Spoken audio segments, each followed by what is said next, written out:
आईन हाथ बहुत लंबा। महंगा ट्रिपल मर्डर केस रे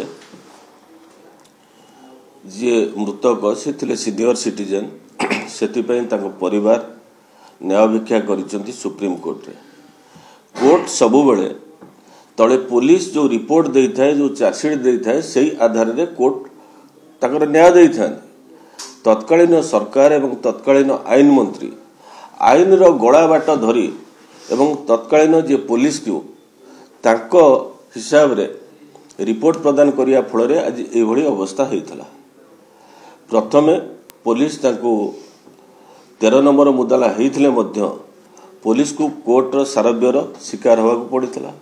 परवर्ती मुहूर्त में सी जो गला बाट दे जेहेतु से तत्कालीन आईन मंत्री थे जार सहारा नहीं वर्तमान सुप्रीम कोर्ट रे से केस पुनर्विचार होगापाई बस सरकार को निर्देश आसी सरकार आईन अनुजाई जहाँ पदक्षेप नवा कथा मोहन सरकार नेबे एवं दोषी निश्चित दंड पाइब।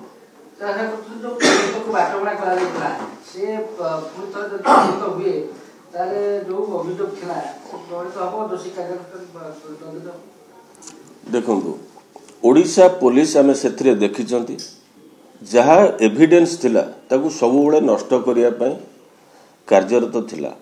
इवन साक्षी की हत्या करा जायछि से भली अभियोग मान केस रे अछि।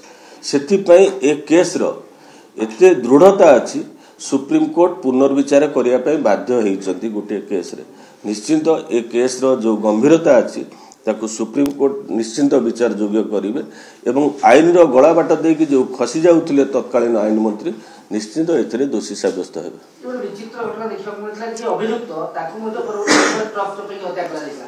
तो ये जो रहस्य खोलियो नहीं कौन कहली पूर्व सरकार रे गुटिए काम होइतला साक्ष्य मारण नीति।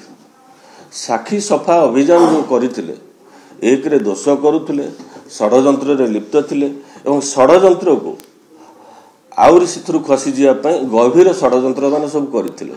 तार फलस्वरूप एभली कांड कारनामा सब जहाँ सब घटुला ताहा एबे पुलिस को सबुतरे पुनर्विचार करने सुजोग दि जाइए।